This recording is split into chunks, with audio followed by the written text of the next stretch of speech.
हम सबका कई बार कितना बिलीव होता है ना हमारी न्याय प्रणाली में, हमारी न्यायपालिका में। चाहे हमारा जिला कोर्ट हो, जिला न्यायालय है, जिला सत्र न्यायालय हो, हाई कोर्ट हो या फिर हमारा सुप्रीम कोर्ट हो। हम सबको कितना बिलीव होता है कि हम यहाँ पर शायद अपने जो भी हमारे साथ अन्याय हो रहा हो, हमारा हक अधिकार कहीं हनन हो रहा हो, तो यहाँ से हमें न्याय मिल जाएगी, गाहे बगाहे हर हाल में मिल जाएगी।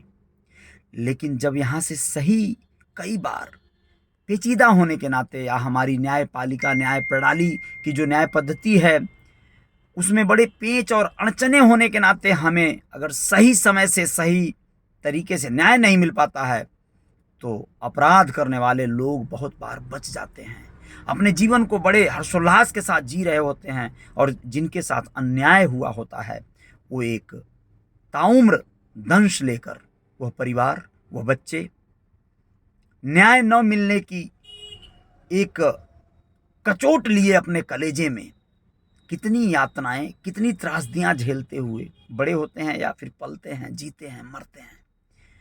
ये बहुत बड़ा विषय है। नमस्कार, अजय साहनी स्टार हूं और रियल रिपोर्टर न्यूज आपका पेज, आपका स्वागत करता हूं मैं।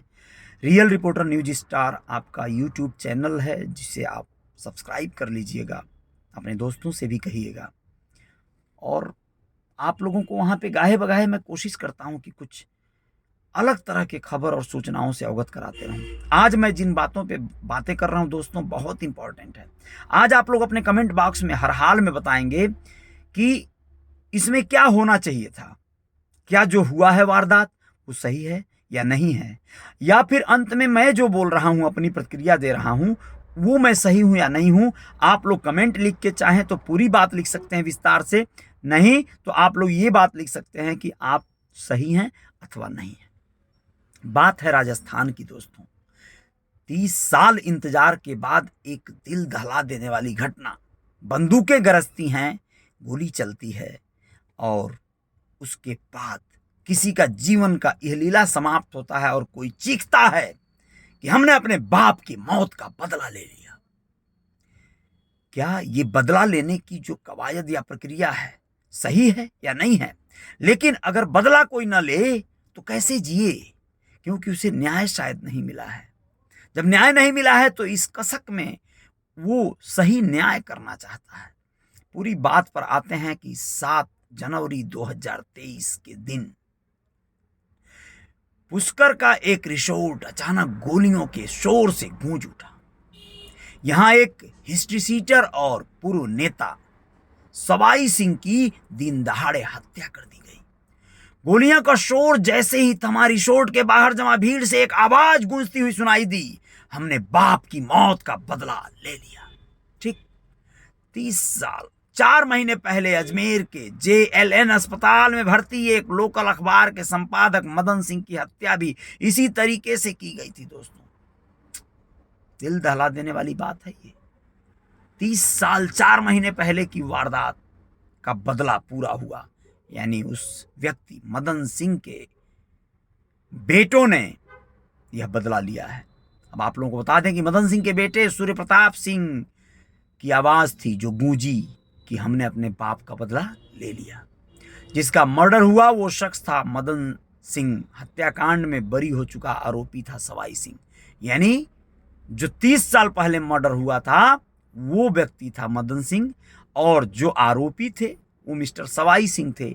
और आप लोगों को बता दें कि सवाई सिंह, गजब की बात है ना, क्या अजीबो मतलब गजब का ये सब मामला है कि दिन दहाड़े हत्या हुई, और ये हिस्ट्री सीटर थे, पूर्व नेता भी थे। अब आप लोग पूरी बात पर आइए और आप लोगों को बताते हैं कि कैसे शुरू हुआ था ये मामला और क्या क्या इसमें हुआ था, ये क्या मामला हुआ था, सारी बातों को बताते हैं आप लोगों को।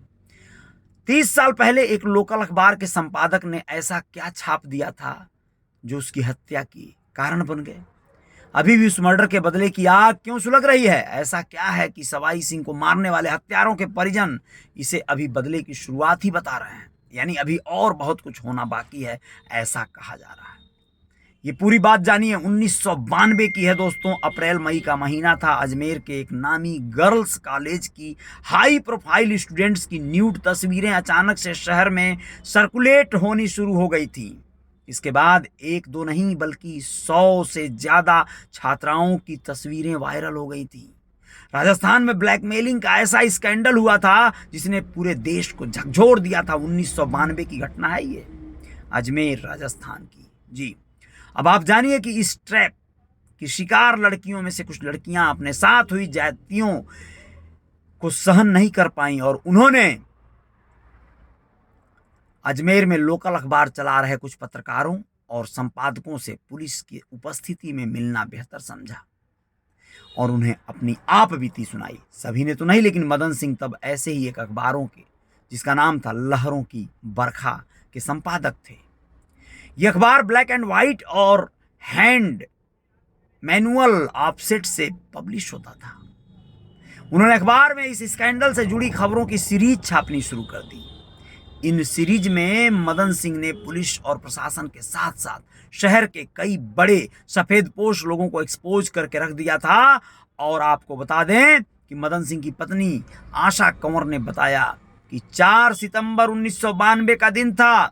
इसी दिन उनके पति मदन सिंह ने अपने अखबार में अजमेर ब्लैकमेलिंग स्कैंडल की 76वीं किस्त प्रकाशित की थी। इसके साथ ही ऐलान कर दिया था कि अब वो अगली कड़ी कलर प्रिंट में छापेंगे और कई बड़े नामों का खुलासा करेंगे। इसी दिन के रात 10 बजे मदन सिंह अपने स्कूटर में पेट्रोल भरवाने घर से निकले, तभी श्रीनगर रोड पर एम्बेसडर कार सवार कुछ लोगों ने फायरिंग कर दी।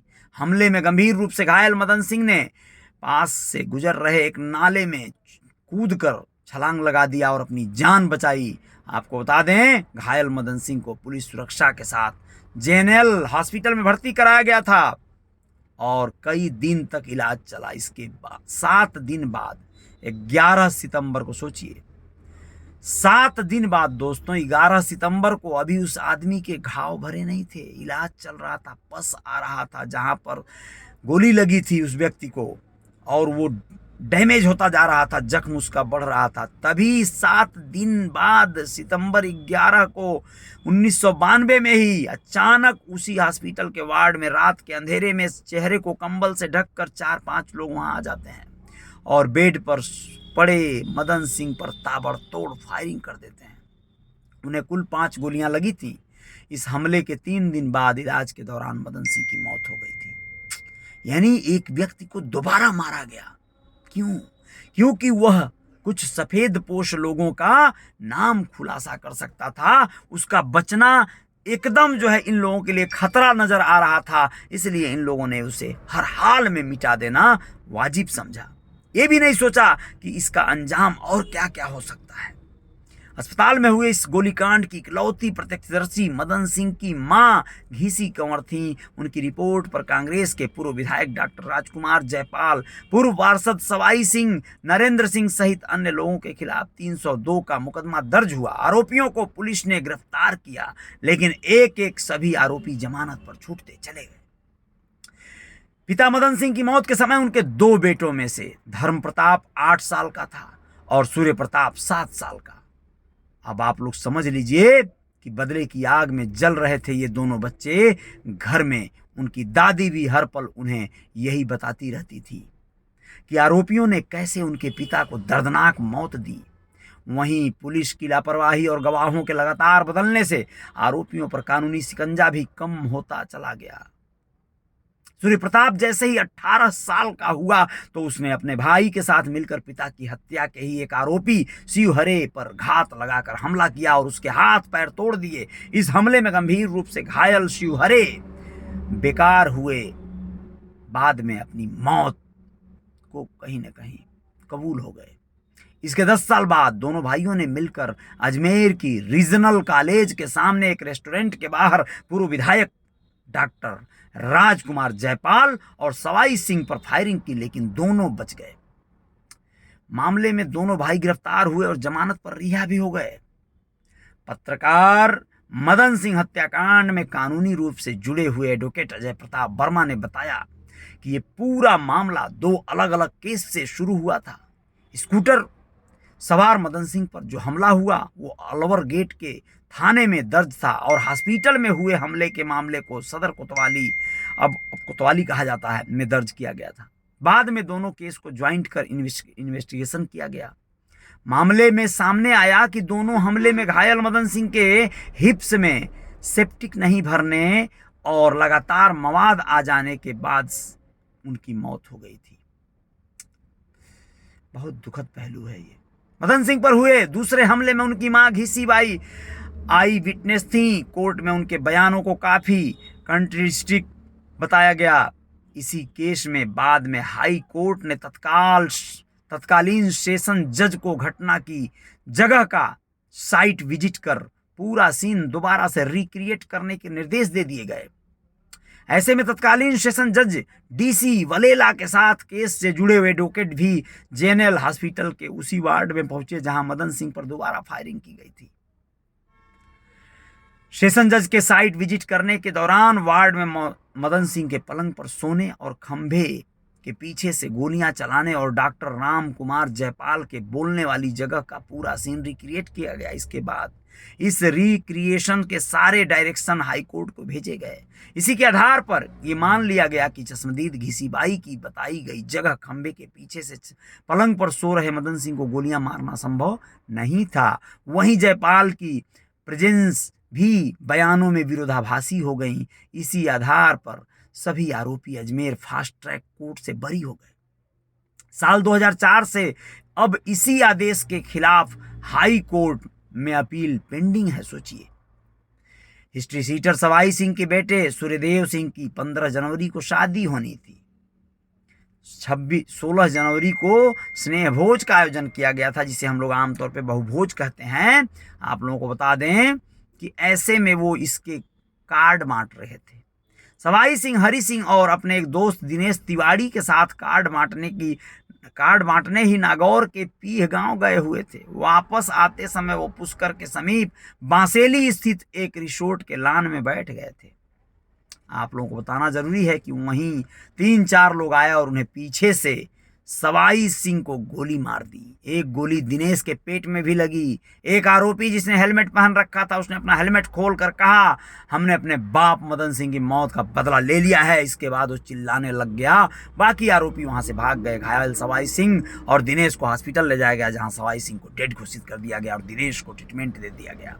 आप लोग बता देना चाहते हैं इस बात को। आप लोग ज्यादातर समझ गए होंगे। मैं आप लोगों को पूरी बात और बता दूं कि इस कांड के बाद उस परिवार का हालत यह है कि उस सूर्य प्रताप जो छोटा बेटा था और धर्म प्रताप जो बड़ा, इनके परिजन बहुत खुश हैं।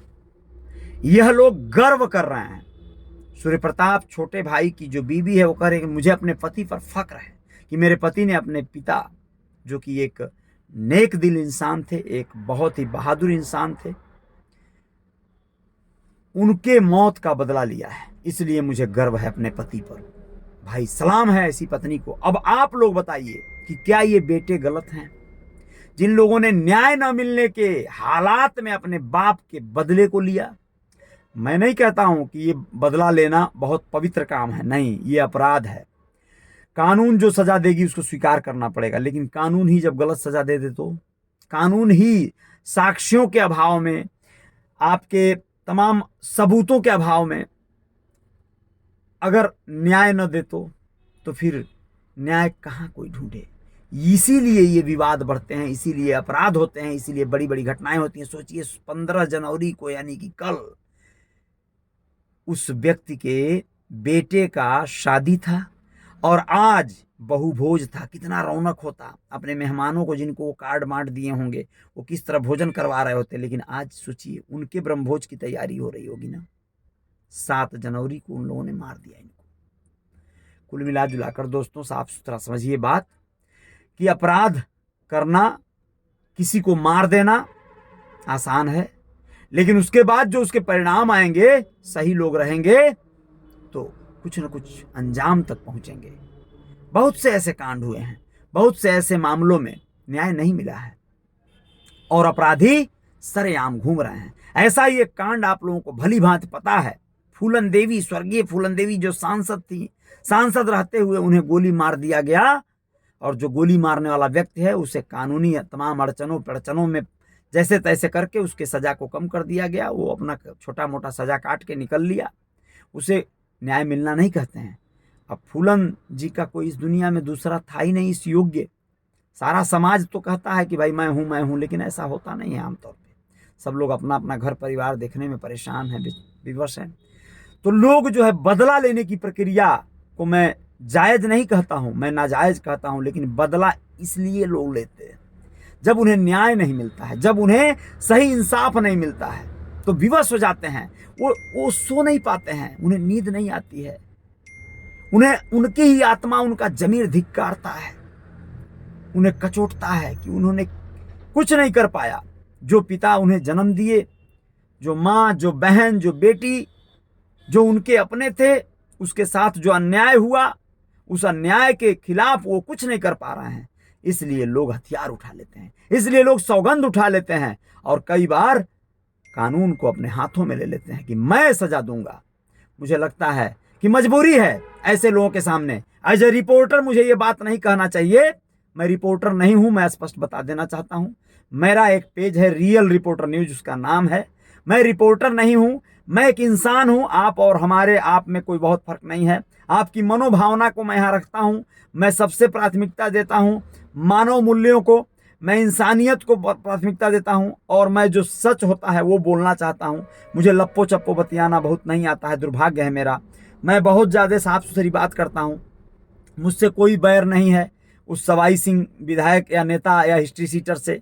मुझे कोई लगाव नहीं है सूर्य प्रताप या धर्म प्रताप से, मैं उनको जानता भी नहीं हूँ। राजस्थान कभी जाऊंगा, मेरा कोई कुछ बिगाड़ना उखाड़ना कुछ करना होगा भैया कर लेना, कोई बात नहीं है। कभी वो तकलीफ भी नहीं जताऊंगा आपसे, कोई शिकायत ही नहीं है किसी से।